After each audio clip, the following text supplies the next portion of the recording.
tapi kalau tidak beriman kepada Allah mereka juga dibinasakan. Kita kalau sudah beramal tidak perlu diungkit, tidak perlu diupload, tidak perlu butuh pengakuan. Kenapa? Karena ketika kita menginginkan pengakuan dari orang, justru malah amalan itu menghilangkan pahalanya. Nah, makanya kata Rasulullah dalam sebuah hadis kemarin di kitab Abu Daud, mungkin ada orang yang sholatnya tertib tapi hanya dapat 1/10-nya saja. Entah karena mungkin sholatnya masih ingat jemuran, ya, nggak konsentrasi gitu ya, ingat hutang dan lain sebagainya. Ada juga yang mungkin karena tidak tumaninah antara bacaan dengan gerakan berlomba-lomba, padahal harusnya bergerak dulu, sudah tumaninah baru membaca bacaan sholatnya. Atau mungkin dalam sholatnya ada beberapa rangkaian amalan-amalan seperti yang syarat sahnya terlewati, sehingga jangan kaget kalau kita sholat bertahun-tahun, yang diterimanya mungkin hanya beberapa tahun saja. Ada orang yang hanya dapat 1/10, ada yang 1/20, paling bagus ya 1/90, hampir tidak ada yang dapat 100%. Kenapa? Karena setan itu mengalirnya di urat nadi. Jadi lagi sholat, dalam keadaan sholat sekalipun kita itu diganggu. Setan mengatakan udkur kada. Pernah ibu lihat hilang kunci tapi pas lagi sholat ketemu? Iya. Ya gitu. Karena setan bilang udkur kada, ingat ini, yang tadinya nggak kepikiran jadi kepikiran. Si papa, si anak, oh ibu-ibu tuh multi talenta, pikirannya kemana-mana. Multitasking ya.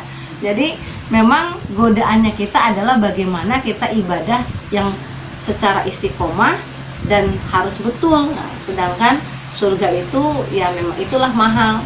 Kalau hadiahnya cuma sekedar piring dan kipas angin ya gampang ya kan. Semua orang juga bahkan mungkin malas mencarinya. Tapi karena mahal dan karena susah, maka surga ini harus diperjuangkan. Wa ma yazubu ar-rabbika min mithqali dzarratin, dan tidak ada yang hilang ya sedikit pun, dan tidak lengah sedikit pun dari pengetahuan Allah, walaupun itu hanya seberat biji sawi, nggak akan hilang dari Allah. Oh, amal saya nggak ada yang lihat. Jangan kaget, kadang-kadang mungkin manusia tidak memperhatikan kita, tapi Allah memperhatikan. Dan malaikatnya tidak tidur ya. Nah, malaikat itu berhenti mencatat amal kita ketika kita yang tertidur, maka malaikat berhenti. Ketika kita belum balik itu anak-anak tuh, makanya anak-anak mah kadang-kadang kecelakaan kayak gimana, mereka sehat baik gitu ya, selamat. Nah, kenapa? Karena mereka masih dijaga oleh malaikat. Dan kadang-kadang anak-anak itu ketika mereka belum balik, walaupun sudah diajarkan ilmu-ilmu pengetahuan, itu orang tuanya yang mendapatkan pahalanya. Karena kewajibannya belum ada, malaikatnya belum nyatet. Dan yang ketiga adalah ketika orang itu gila, kecuali saya nggak mau dicatat, dosa-dosa saya gila dulu. Makanya banyak koruptor yang tiba-tiba gila ya kan. Lupa saya insomnia waktu ngambil duitnya, ingat gitu ya, tanda tangan ingat, begitu mau ditangkap KPK insomnia dan hilang ingatan. Nah itu sudah jadi bahan bercandaan ya. Tidak ada satupun yang luput dari pandangan Allah, walaupun itu hanya seberat biji sawi, walaupun itu ada di dalam bumi atau di atas langit. Ketahuan sama Allah ini amalan siapa dan gak akan salah. Gak akan salahnya adalah ketika nanti semua dikumpulkan dan Allah melepaskan setiap amal buku catatan amalnya dan kita akan menangkapnya. Dikalungkanlah buku catatan amal itu di leher, apakah kita menangkapnya dengan tangan kanan atau dengan tangan kiri. Ketika kita menangkap dengan tangan kanan, maka sudah dipastikan kita akan selamat. Sungguh beruntunglah orang-orang yang mendapatkan buku catatan di tangan kanannya.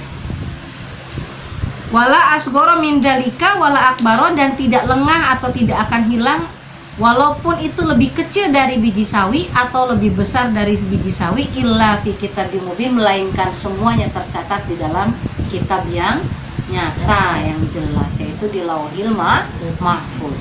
Dalam surat Al-Mutaffifin manusia itu dibagi menjadi dua.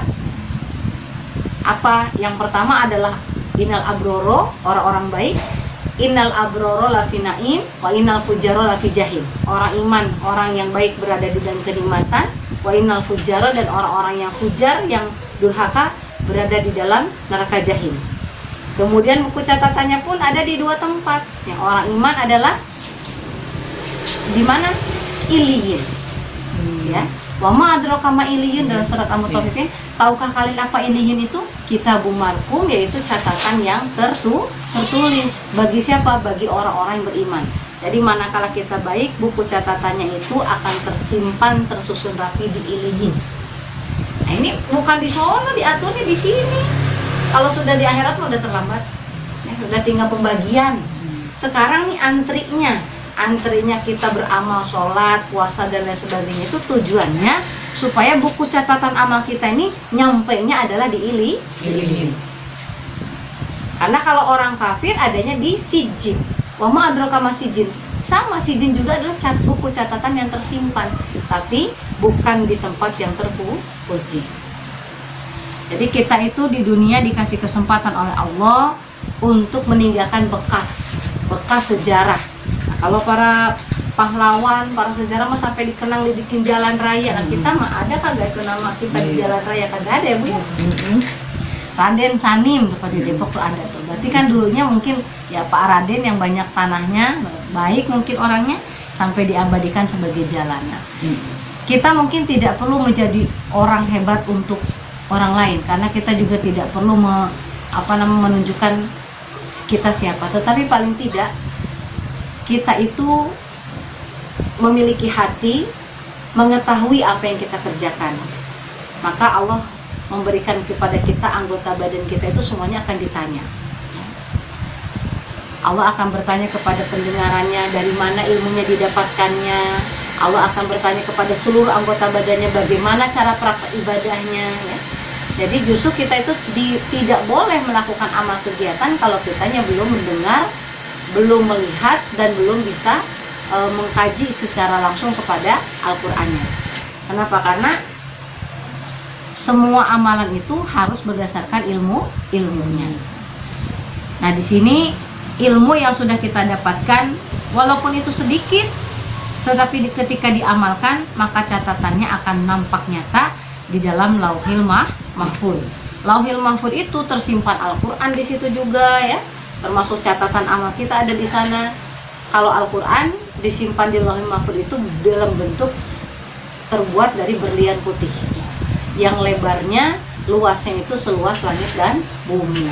Makanya dalam surat Al-Waqiah, ya, la yamassuhu illal mutahharun. Tidak ada yang bisa menyentuh kepada Al-Qur'an kecuali para malaikat yang disucikan oleh Allah. Pada setiap hari setan itu naik ke langit ingin mencuri kabar tentang si Anu, si Fulan. Nah, bagi orang-orang yang suka bekerja sama dengan jin, ya, para dukun, para peramal yang suka bekerja sama dengan jin, mereka tahu si Anu bakal begini, si Anu bakal begitu. Tapi satu kebenaran dengan 1000 kebohongan. Tapi memang upaya mereka untuk naik ke atas langit itu ada. Tujuannya apa? Untuk menyesatkan manusia. Salah satunya mencerai-beraikan rumah tangga orang, ya. Salah satunya menghancurkan kerjasama antara manusia, orang iman. Kemudian menghancurkan usahanya, menghancurkan anak-anaknya, itu ada, itu nyata. Nah, makanya kita suruh ngaji supaya punya penangkalnya. Nah, penangkalnya tuh ternyata nggak jauh-jauh. Nggak usah nyari ke wali-wali, nggak usah ke kebun-kebun, ngapain semutan sama nyamuk, ya kan? Baca Qul Falak, Anas itu sudah termasuk doa ruqyah, ya, bacaan atau penjagaan. Terkadang saya baca tiap hari, bacanya buat sholat, bukan baca buat obat. Nah, beda. Sekarang nenek sakit perut, yang diminum obat sakit kepala, nyambung kan ke nenek. Tapi itu obatnya dari dokter, walaupun obatnya sama-sama dari Quran. Qul Falak, Anas dibacanya tiap sholat. Waktunya berobat ya lain, harus dikhususkan untuk berobat, ya, seperti itu, ya. Nah, jadi Quran itu sudah komplit, Bu. Sehingga kalau ada orang yang susah, kok saya sedih, kok saya merasa hina, kok berarti belum dekat sama Quran. Kenapa? Di Quran itu dijelaskan semua penyakit hati ada solusinya, semua pun ada solusinya.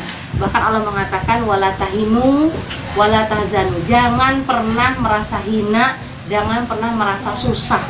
wa antumul a'launa, kalian itu ditinggikan, dimuliakan di sisi Allah in kuntum mu'minin, kalau kalian beriman.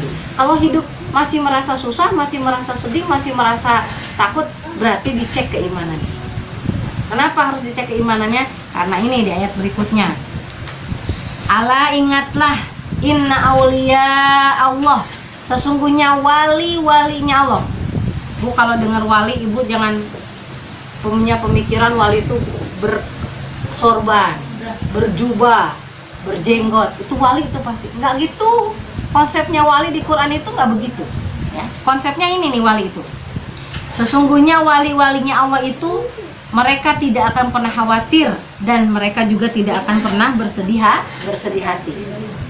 Artinya kalau orang sudah menjadi wali Allah, hidupnya pasti bahagia. Itu mah wali, kita siapa? Lah wali mah kriterianya apa? Kriterianya di ayat berikutnya, yaitu alladzina amanu, orang yang beriman, wa kanu yattaqun, dan mereka bertakwa. Jadi terbuka buat siapa saja. Kalau pengen disebut wali, ya harus beriman dan harus bertakwa. Gak kepengen disebut wali, tapi setidaknya kalau kita beriman dan bertakwa, kita sudah menjadi kekasihnya Allah. Wali itu kan kekasih Allah. Kalau ngelihat kepada amalan kita mungkin belum nyampe.